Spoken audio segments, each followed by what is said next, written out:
রৌদ্রে কষ্টে দাঁড়িয়ে থেকেও মিঠুনকে যখন দেখতে না পেল, আমার দিদিভাই তো পুরো হতাশ হয়ে গেল। তাই সেজে গুজে সেই হতাশা দূর করতে বিয়ে বাড়িতে চলে গেল। সেখানে গিয়েও দিদিভাইয়ের রাগ কমলো না। ওয়েটারকে বলছে, এদিকে এসো, তাড়াতাড়ি আমাকে খাবার দাও। আজকে যেন সে সব রাগটা এই খাবারের উপরেই তুলবে। তো আমরা সবাই দিদিভাইকে বলছিলাম, দিদিভাই তুমি একটু শান্ত হও, আস্তে খাও। কিন্তু দিদিভাই একবারের জন্য শান্ত হচ্ছে না। বলছে আমি এত কষ্ট করেও তবু মিঠুনকে দেখতে পেলাম না, এই তাড়াতাড়ি আমাকে দাও, আমি খেয়ে দিয়ে বাড়ি যাব, বাড়ি গিয়ে একটা লম্বা ঘুম দেবো। তার কষ্টের কথা আমরা সবাই বুঝতে পারছি, আমাদেরও কষ্ট হয়েছে, কিন্তু কী আর করার।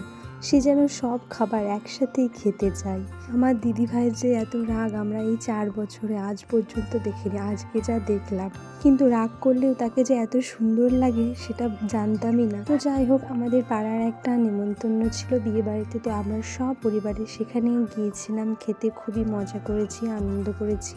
তার এতটাই অভিমান হয়েছিল যে সে মিষ্টি, দই, চাটনি, পাঁপড় কিছুই না খেয়ে হন হন করে উঠে চলে গেল। আমাদেরও তার সাথে সাথে উঠে চলে আসতে হলো। খাচ্ছে আর খেতে খেতে বলছে, এবার আমি ভোট দিতে যাব না, আমাকে কেউ টেনে হিঁচড়ে পায়ে ধরে নিয়ে গেলেও আমি যাব না, কারণ আমাকে মিঠুনকে দেখায়নি, তার জন্য আমি আর ভোট দিতে যাব না। তার খুব অভিমান। আমি তো ভাবলাম সে ভোট দিতে যাবে না, কিন্তু শেষমেশ দেখলাম সে অভিমান ভুলে ভোট দিতে গিয়েছিল।